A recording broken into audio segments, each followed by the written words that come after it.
And we got some bold predictions, or at least one, a bold prediction regarding the Texans schedule. And we've been breaking down the schedule throughout the day, gave our initial reactions to it, even went through the schedule and gave our wins and losses. But my guy, DJ Bien-Aime, over at ESPN, imagine this was an assignment for all of the ESPN beat writers, NFL beat writers, to kind of give your overall analysis and add in a bold prediction about the team that you cover as it relates to their schedule. And I want to get y'all's thoughts about this because when I read this, look, last year he had the Colts winning the division. Man, was that DJ? I think that was him. Yeah, DJ, he was on with Mina Kimes. DJ has a thing for giving the AFC South way more credit than it clearly deserves. Now, I'm gonna be honest about this. I think I've been right there with him in years past, but this was the year I decided I would not be duped. I would not be fooled by this here AFC South thinking that it's better than it's supposed to be or better than we thought. But I want y'all to check out this bold prediction. He goes through the schedule. He's got like key stretches and dates to circle, and we can get into those a little bit later. But I want to get to this bold prediction and see what y'all think of it. Do you agree, disagree? Would you poke any holes in this? The Texans, bold prediction from DJ Bien-Aime at ESPN. Quote, the Texans will be fighting in Week 18. Each team in the AFC South has added talent, while the Texans have a first-place schedule. So it's not guaranteed the Texans will run away with the division like they did in 2024. The field has closed the gap on Houston. I want to focus on that last sentence here. Yeah. Do y'all, or maybe even the first two, the first sentence and the last sentence. He says the Texans will be fighting to clinch the division at the end of the season, and that the field has closed the gap on Houston. Do you agree?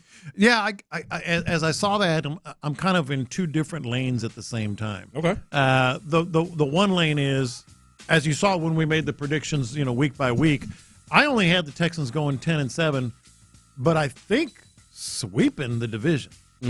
I might have had them losing one game at Indianapolis. I don't remember, but dominating the division. You got them dominating the division. So on the one hand, I don't agree because I think they're going to win the division. They're going to dominate the division. And if there's any ties, they're going to have all the tiebreakers. However, I'm not going to say that the division has closed the gap on Houston, but I think there are places where they're closing the gap.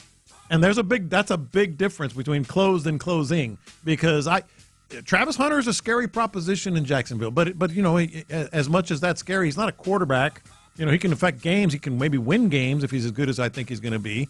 They have a new coach and a new general manager in Jacksonville, but they're completely unproven, and I have no confidence in either one of those cats. Yeah,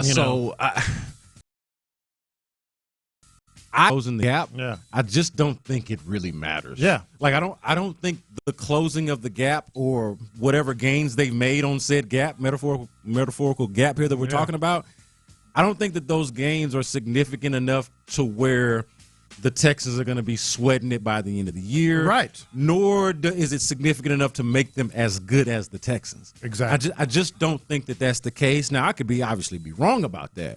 But, you just think about it. The Colts and their quarterback situation is so bad that they done went out and got Daniel Jones, and none of us know who their quarterback is. They got two quarterbacks that we know of, whose names we know, guys we've heard of, and we don't know who their quarterback is. Is it Anthony Richardson? Is it Daniel Jones? Is either option a good one? So there's that.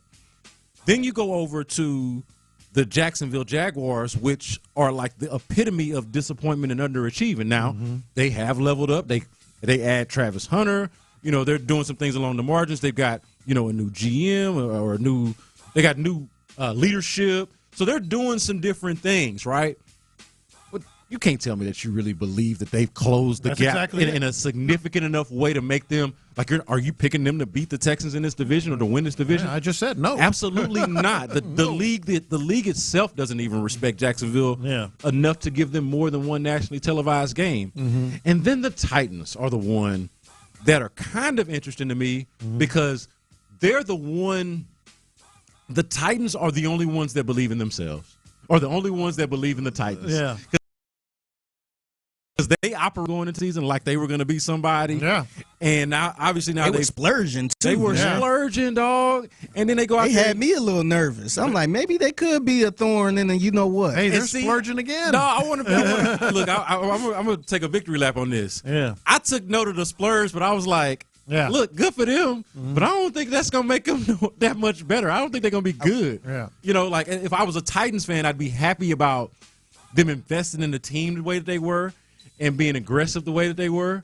But there wasn't a lot going on over there that made me think that they were going to be much better. And then lo and behold, they're picking first overall with a chance at Cam Ward. Now, Cam Ward, to me, is the biggest wild card in the division because he's the one where I just cannot tell you, what is that? Yeah. What is that supposed to be? What is that supposed to look like? What is ultimately the impact on Cam Ward adding if he is in fact a real quarterback to a team that has pieces around it, like we're talking about, they have made solid investments into their team. What Cam Ward is ultimately will determine how much of the gap the division has actually closed, because I don't believe in those other two teams. Yeah, no, I agree, but I think you can argue all three are at least making moves that could be closing the gap, even if you don't believe they actually are closing the gap. You know, Jaguars, they did get a new coach and a general manager. I just don't think they're very good. Yeah. Some people might. They did get Travis Hunter, who I think is the best all-around player. I mean, you know, independent of position, in the draft, best player in the draft. Yes. You know, they are doing something. The Titans, I mean, it's just defensive front. They do. And so that's and beat you last year at home with Will Levis. Yeah, and that's not going anywhere. And then kind of a wild card in Cam Ward, as you just illustrated. The Colts are the one to me that are just like, I mean, they've got. You know what? I mean, like the Colts would be the answer to this question had they, like, let's just say somehow they had the number one overall. Sure. Right? Like if they had properly, or maybe properly is not the right word because I feel like they did what they could, but if they had better addressed the quarterback situation, either that be Anthony Richardson actually being what they drafted him to be, or going out and getting a proven, let's just say, better quarterback than Daniel Jones, that to me would have been closing the gap because that's where it's closest, right? Yeah. Roster-wise, Indianapolis is still the team that I look at as the biggest threat or the closest to the Texans, but they're still lacking that key thing. Anthony Richardson somehow figures it out, or Daniel Jones is the Daniel Jones that he was, 2 years ago or whatever it was when he had the good year. Okay, now we're talking about something different. But both of those guys got more evidence of being not that than actually being that. And so I'm going to lean towards them not having a quarterback. I mean, they flat out said that, hey, we were going to have an open quarterback competition between Anthony Richardson and Daniel Jones. That doesn't put any fear in anyone. So, but I also feel like they feel like they could be, you know, they're quarterback away or whatever it might be, but they have some pieces that they could be closing the gap a little bit, and some pieces on the defensive side as well. But no, I think I get where DJ might have landed there, but that's a big leap. But it does seem like you agree with his first point, and this is probably what I disagree with more, is that there'll be, and this is based off of us going through the schedule and giving y'all the win-loss record as we see it.